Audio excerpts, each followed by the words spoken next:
Salut à toutes et à tous et bienvenue sur le petit point draft. Je vous le rappelle, on parle rapidement de quelques joueurs dont les noms pourraient être appelés assez tôt dans la draft 2025.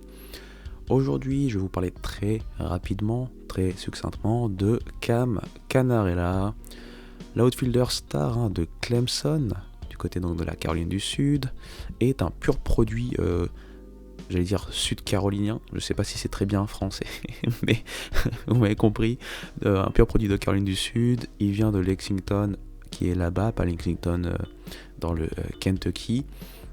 Il faut le savoir, c'est un joueur qui, dès le lycée, a fait forte impression dans son état. Il a été d'ailleurs le joueur de l'année, et en junior et en senior au lycée, et il avait ensuite commit pour Clemson, ce qui fait sens. Il a fait une saison freshman en 2023 qui a été exceptionnelle, 59 matchs, 7 home runs, 47 points produits, 24 bases volées, en plus de 250 at-bats. Alors c'est peut-être pas un joueur qui fait montre de puissance à la batte, mais sa discipline était à noter, avec notamment des stats hallucinantes, 388 de moyenne au bâton, 462 d'OBP et 560 de slugging percentage. Il a été bien entendu freshman All-American. Il a fait partie de la team All ACC, donc sa conférence. Il a été aussi freshman de l'année en ACC. Ça avait été donc du coup, dès 2024, le joueur qui a été vu comme le gros prospect, voire le meilleur prospect pour la draft 2025.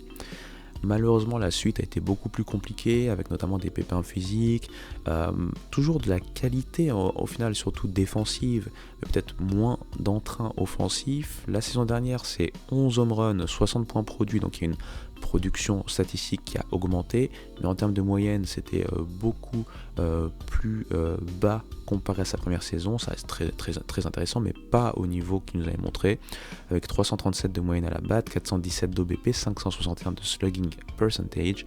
D'ailleurs, son OPS s'en ressemble parce qu'il était passé de 1.022 en freshman à 978 en sophomore.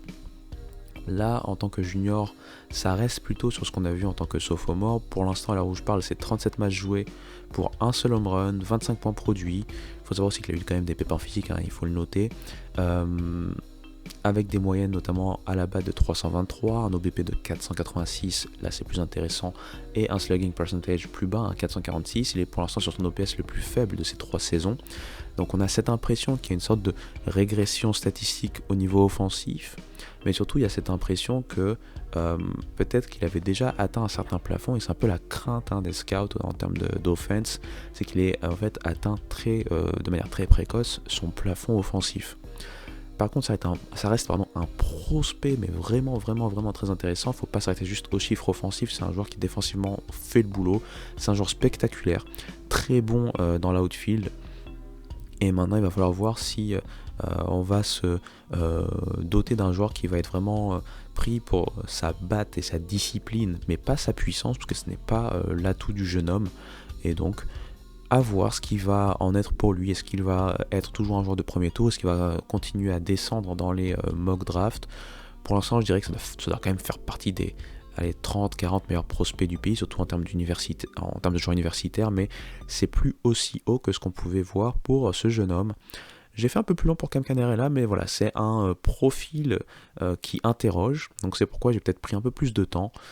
Voilà pour ce petit format spécial Cam Canarella, et on se voit bientôt pour le prochain profil. Allez, ciao!